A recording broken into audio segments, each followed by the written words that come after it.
আজ তোমাদের শোনাবো আমার ছেলের বন্ধু নিতাইয়ের সাথে ঘটে যাওয়ার রোমান্টিক এক ঘটনা। ওর নাম নিতাই চ্যাটার্জি, বন্ধুরা ওকে ভালোবেসে নিতা বলে ডাকে। আমার বয়স 35 বা 36 বছর। ছোটবেলা থেকেই আমি খুব কামুক প্রকৃতির।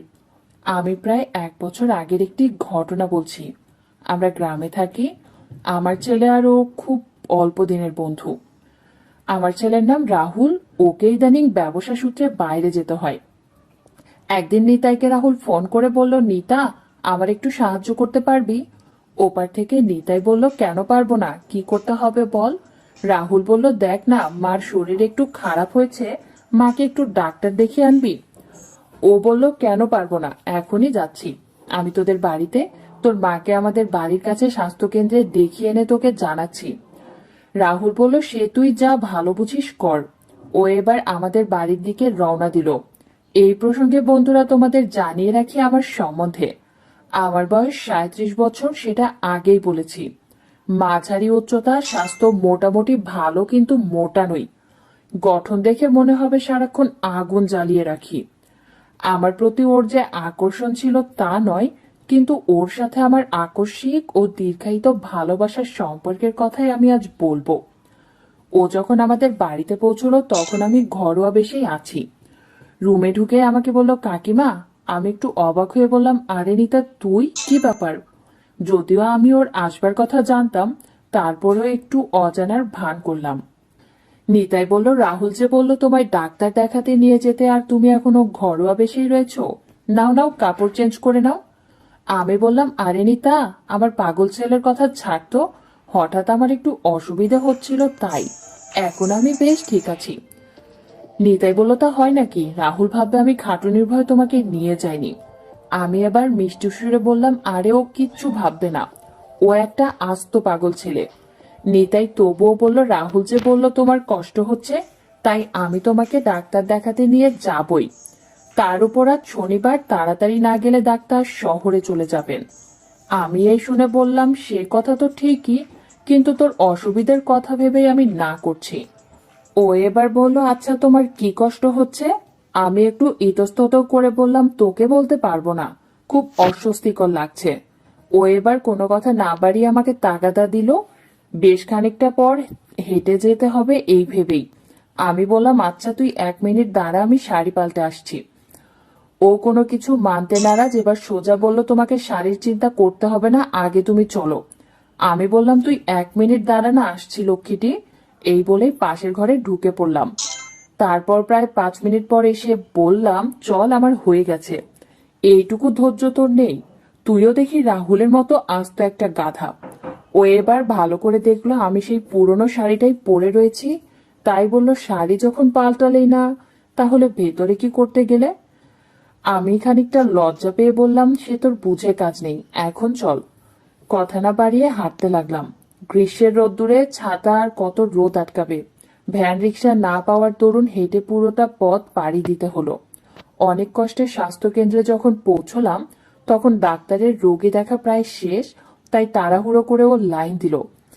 মাঝখানে ডাক্তার বেরিয়ে দারোয়ানকে নির্দেশ দিলেন যে গেটে তালা লাগিয়ে দিতে, যাতে সবশেষে আমাকে দেখে ডাক্তার ট্রেন ধরতে পারেন। অনেক প্রতীক্ষার পর অবশেষে আমার সুযোগ এলো।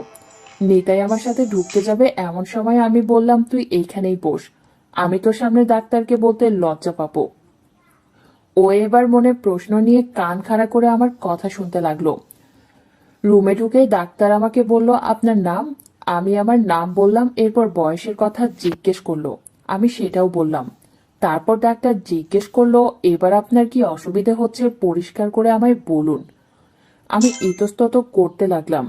আমার এমন ইতস্ত করা দেখে ডাক্তার আমাকে আশ্বস্ত করে বললেন, যদি না বলেন চিকিৎসা শুরু করব কি করে বলুন তো। আসলে এমন রোগীদের নিয়ে আর পারি না। আমার লেট হয়ে যাচ্ছে, তাড়াতাড়ি বলুন, নইলে।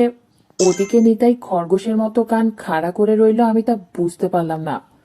আমি এবার ভেতর থেকে লজ্জার পাহাড় সরিয়ে দিয়ে বললাম, আসলে ডাক্তার, আমার বিশেষ অংশে ভীষণ চুলকানি হচ্ছে ও সাদা তরল মাঝে মাঝে নিশ্চিত হচ্ছে। এই উত্তর শুনেও বুঝে নিল কেন আমি সমস্যার কথা ওকে বলতে পারলাম না। আমার এই সমস্যার কথা শুনে ডাক্তার বললেন, আপনার পিরিয়ড শেষ কবে হয়েছে? আমি উত্তর দিলাম, এই কয়েকদিন আগে শেষ হয়েছে। ডাক্তার বললেন, আপনার কি নিয়মিত হয়? আমি চোখ নামিয়ে বললাম, প্রতি মাসেই সঠিক সময়ে হয়। এবার ডাক্তার বললেন, ঠিক আছে, চিন্তা করবেন না, আমি পরীক্ষা করে দেখবো, আপনার বাথরুম করে ভালো করে পরিষ্কার হয়ে আসুন। আমি এই কথা শুনে একটু দ্বিধাগ্রস্ত হয়ে বললাম, না মানে এমনি কি ওষুধ দেওয়া যাবে না? ডাক্তার বললেন, দেওয়া কেন যাবে না, কিন্তু না দেখে ওষুধ দিলে পরে জটিলতা সৃষ্টি হতে পারে। তখন আবার আমায় দোষারোপ করবেন আর আমার দুর্নাম হবে পুরো এলাকায়। কি আর করার, উপায় না পেয়ে নরম কণ্ঠে বললাম, আচ্ছা আপনি দেখে তবেই ওষুধ দিন, আমি চাই এটা যেন ভালো হয়ে যায়। এবার ডাক্তার মশাই যা বলল তাতে আমি একেবারে হতবাক হয়ে পড়লাম। ডাক্তার বললেন, কিছু মনে করবেন না, আমার যে নার্স মেয়েটি থাকে সে আজ ছুটিতে। আপনারও আমার নিরাপত্তার স্বার্থে আপনার সাথে যে ছেলেটি এসেছে সেই ঘরে এসে বসুক। আমি এবার থতমত খেয়ে বললাম, না না, সে কি কথা, আমি যে ভীষণ লজ্জা পাবো, আপনি প্লিজ অন্য কোনো উপায় বের করুন। ডাক্তার আমাকে আশ্বস্ত করে বললেন, ও এসে বসুক না, আমি বলছি আমি একাই আপনার পরীক্ষা করব। আমি এবার আরো ইতস্তত বোধ শুরু করলাম। আমার এমন কাঁচুমাচু হাবভাব থেকে ডাক্তার কাতর হয়ে বললেন, আপনার জন্য আমার ট্রেন মিস হয়ে যাবে, দয়া করে টাইম নষ্ট করবেন না, আমার সময় মতো যেতে হবে, নইলে ওখানের রোগী সব অতিষ্ঠ হয়ে পড়বে। কি এক ঝামেলায় পড়লাম। মনে মনে ভাবলাম, শালা কেন যে মেয়ে হয়ে জন্মেছি, এর চেয়ে কাঠ হয়ে জন্মানো ভালো ছিল, তাহলে আজ এই লজ্জাকর অবস্থায় পড়তে হতো না। ভগবান যে কেন আমায় মেয়ে বানালো। এবার আমি অনিচ্ছা সত্ত্বেও মত দিলাম। আমি বললাম, নিতা একবার ভেতরে আসবি? ও দরজার পাশ থেকে দূরে সরে গিয়ে সাড়া দিল, হ্যাঁ আমি আসছি কাকিমা। ভেতরে ঢোকার পর ডাক্তার বললেন, তুমি বসো, আমি এনার পরীক্ষা করব পর্দার উপরে। এরপর ডাক্তার আমার দিকে ফিরে বললেন, আপনি নিশ্চিত থাকুন আর বেডে গিয়ে শুয়ে পড়ুন।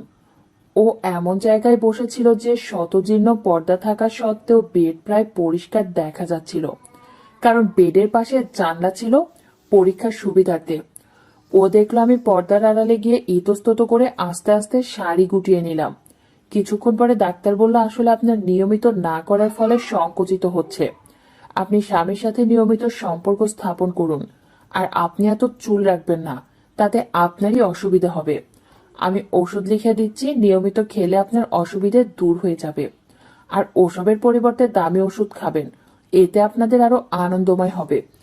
কাজের সময় পর্যাপ্ত পরিমাণ ঘাম বের হয়ে গেলে এই রোগ তাড়াতাড়ি সেরে যাবে। বন্ধুরা, আজ এই পর্যন্তই। কেমন লাগলো আজকের গল্প তা কমেন্টে জানাও। এরকম